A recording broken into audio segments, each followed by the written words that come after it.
Hello, कैसे हैं आप सब। मैं आपका मेंटर और आप देख रहे हैं लर्निंग विद टूल्स का एक नया और फ्रेश सेशन। जैसा कि आपको पता है, द हिंदू एडिटोरियल वोकैबुलरी का सेशन मंडे टू फ्राइडे आता है।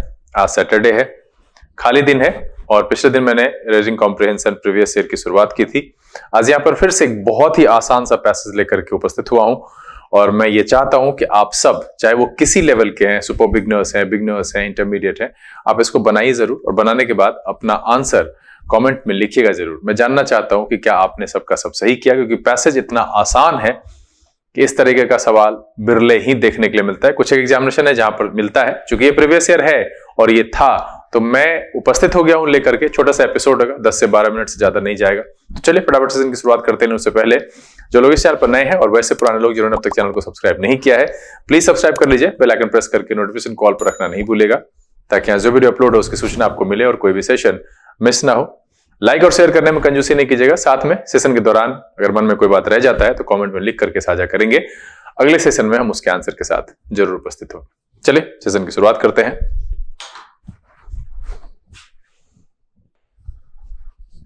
लर्निंग विद टूल्स के सेशन में एक बार फिर से आप सबका तहे दिल से स्वागत है। उम्मीद है आप सबने नोटबुक और पेन लेकर के खुद को तैयार कर लिया है। तो मैं स्क्रीन से हटूंगा, फिर से वही है, वीडियो को पॉज करिए, आप बढ़िया से पढ़िए। पैसेज बहुत छोटा है और 5 इस पर एक आसान सा सवाल है, बनाइए। फिर जैसे लगे कि हाँ हमने कर लिया है, अब आंसर और एक्सप्लेनेशन देखना चाहिए, तो फिर वीडियो को चला करके आप आंसर और एक्सप्लेनेशन देख करके मिला लीजिएगा और बताइएगा कि आपने कितने अंक प्राप्त किए, क्या परेशानी हुई, क्या नहीं समझ में आया, तो हम उसको अगले सेशन में समझा देंगे। चलिए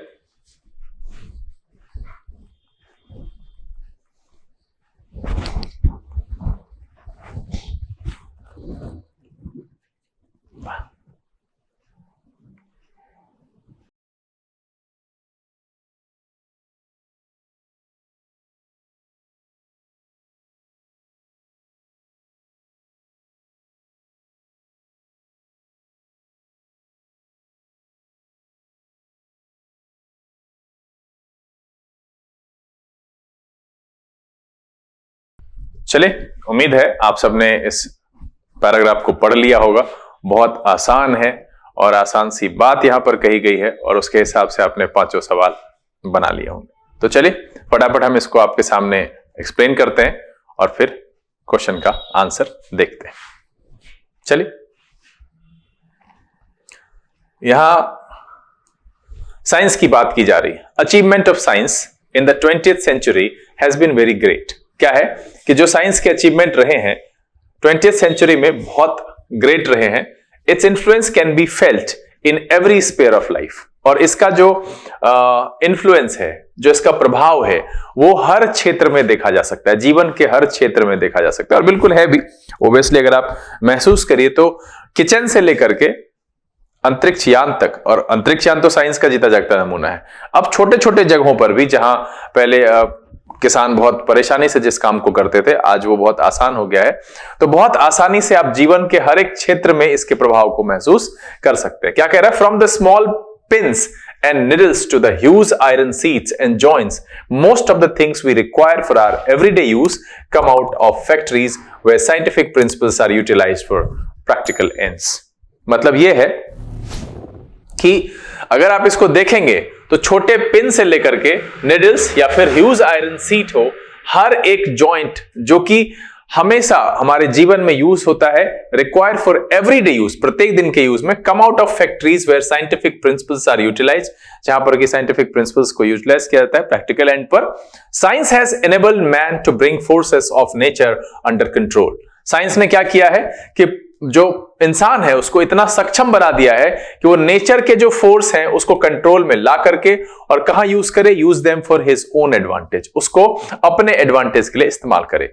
it has brought the distant part of the world close together. इसने क्या किया है? साइंस ने, डिस्टेंट मतलब होता है जो दूर दराज के, सुदूर वर्ल्ड के क्षेत्र है, उसको क्या किया है? आपस में क्लोज करने का काम किया है। कह रहा, our knowledge of the universe has been much widened on account of untiring effort The astronomers like Jeans and Eddington. अब देखिए, ये जो एस्ट्रोनॉमर्स हैं, जीन और एडिंगटन जैसे, उनके बारे में क्या कह रहा है कि it has brought the distant part of world close together. तो सबसे पहले कहा कि जो विश्व के सुदूर इलाके हैं उसको करीब लाने का काम किया है। बिल्कुल, हमारे पास जो एरोप्लेन की सुविधा हुई, हमने जो है समुद्र के रास्ते से आना जाना शुरू किया, ये तो बहुत शुरुआत से चल रहा है। अब हमने तेज रफ्तार के जो कम्युनिकेशन है उसकी शुरुआत कर ली है। हम उस पर इतनी तेजी से पकड़ बना चुके हैं कि अब हम क्या कर रहे हैं इसको आप खुद आंख बंद करेंगे तो महसूस कर सकते हैं कि साइंस की उपस्थिति कहां कहां है। तो यहां सीधा सीधा क्या कह रहा है कि our knowledge of the universe has been much widened on account of the untiring effort, जो बिना थके, untiring का मतलब है कि बिना रुके बिना थके जो अनवरत काम करते रहते हैं, the untiring effort of the astronomers like Jeans and Eddington, उनके एफर्ट से हमारा जो यूनिवर्स के का जो नॉलेज हुआ है वो काफी विस्तार हुआ है, काफी उसके बारे में हमने बहुत कुछ जाना है। Remarkable cures of human disease have been possible owing to the discovery of some wonderful medicines. अब यहां पर रिमार्केबल क्योर्स भी हमने प्राप्त किए। देखिए पुराने जमाने में क्या होता था, हैजा होता था और बहुत सारी बीमारियां होती थी, एक बार में गांव के गांव खत्म हो जाते थे। लेकिन अभी हम रिसेंटली कोविड-19 जैसी एक महामारी से निकल करके बाहर आए हैं और अब इंसान जो है कई जगहों पर कह रहा है कि कैंसर के भी कई सारे रूप के जो है आंशिक इलाज की बात हो रही है कि लोग उसको जो है साइंटिफिक तरीके से सॉल्व करने में, उसका इलाज ढूंढने में कुछ एक हद तक सफल हो गए हैं और ये उम्मीद की जा रही है कुछ आने वाले समय में हम इसका भी एक सफलतम इलाज ढूंढ लेंगे। तो साइंस ने जो है इंसान को एक वरदान की तरह मदद की है। इसी बात को इस छोटे से पैराग्राफ में रखा गया है। क्या कह रहा है? The achievement of science in the 20th century has been very great, बहुत ग्रेट रहा है। Its influence can be felt in every sphere of life, इसका जो इन्फ्लुएंस है, इसका जो प्रभाव है हर लाइफ के स्फीयर में महसूस किया जा सकता है। From the small pins and needles to the huge iron sheets and joints, most of the things we acquire for our everyday use come out of factories where scientific principles are utilized for practical ends.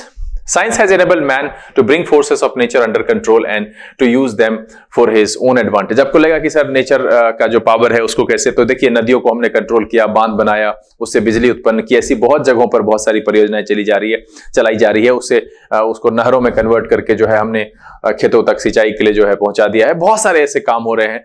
हवाओं के लिए जो wind mills वगैरह लगा दिया, पवन चक्की वगैरह लगा करके उससे बिजली उत्पन्न कर रहे हैं। तो हमने जो नेचर की जो शक्ति है ना, फोर्सेस ऑफ नेचर से उसको कंट्रोल करके अपने ह्यूमन काइंड और इंसानियत के जो एडवांटेज के लिए उसको फायदे में लिया है, उस बात की यहां पर चर्चा की जा रही है। It has brought the distance part of the world close together, बिल्कुल पूरे वर्ल्ड को जोड़ने का काम किया है। Our knowledge of the universe has been much widen on account of the untiring effort of astronomers like Jeans and Eddington.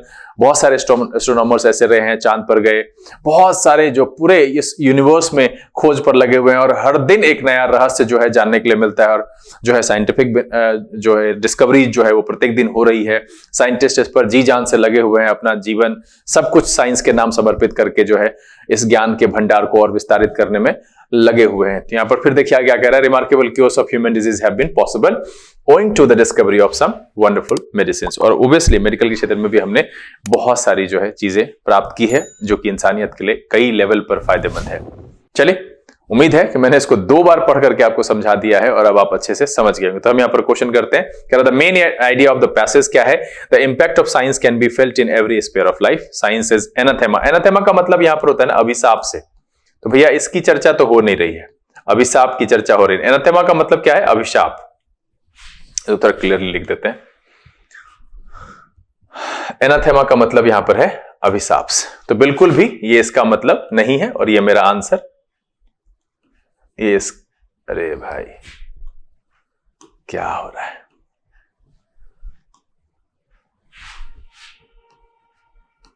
अभिशाप, ठीक है। उसके बाद कह रहा nothing is beyond the purview of science. ये इस बात की चर्चा हुई नहीं है कि साइंस के रेंज से बाहर कुछ भी नहीं है। साइंस कैन वर्क मिरेकल्स, इसकी भी चर्चा नहीं हुई है। सबसे बेहतर जवाब है इसका ऑप्शन नंबर ए। तो पहले का आंसर क्या हो जाएगा? ए, कि the impact of science can be felt every sphere in the of life, है ना, एवरी स्फीयर ऑफ लाइफ। यहां पर इसकी चर्चा है।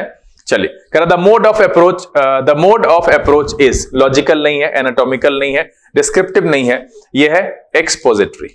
ठीक है, एक्सपोजिटरी। चलिए, what has enabled man to harness the forces of nature to the advantage of mankind? Arts की, ओरेटरी की कोई बात ही नहीं हो रही है, यहां टॉपिक साइंस की है, तो सीधा सीधा इसका आंसर क्या हो जाएगा? डी।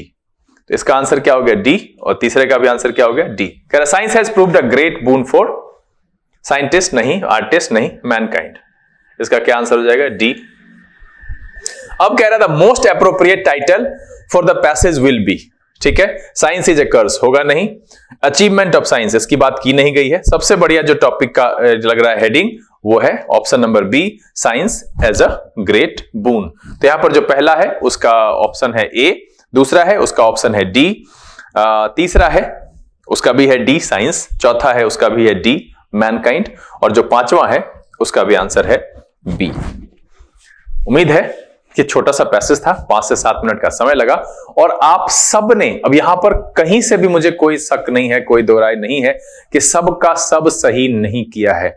तो कमेंट में लिख करके बताइएगा जरूर। अगर किसी गलत भी हो गया तो एक्सेप्ट करने में कुछ बुरा नहीं है, एक्सेप्टेंस सुधार की पहली सीढ़ी होती है। तो मुझे कमेंट में लिख करके बताइएगा जरूर। ऐसे उम्मीद तो ये है कि आप सबने सबका सब सही किया होगा और ये सेशन आपको अच्छा लगा होगा।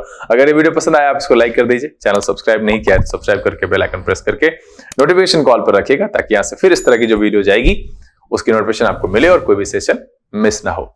समय आज विदा लेने का, बहुत जल्द इस तरह के एपिसोड के साथ फिर आपके सामने उपस्थित होंगे। तब तक के लिए आप घर में रहिए, अपना और अपने परिवारजनों का ख्याल रखिए, खुश रहिए, मस्त रहिए, लेकिन पढ़ते लिखते जरूर रहिएगा। Learning is without rules.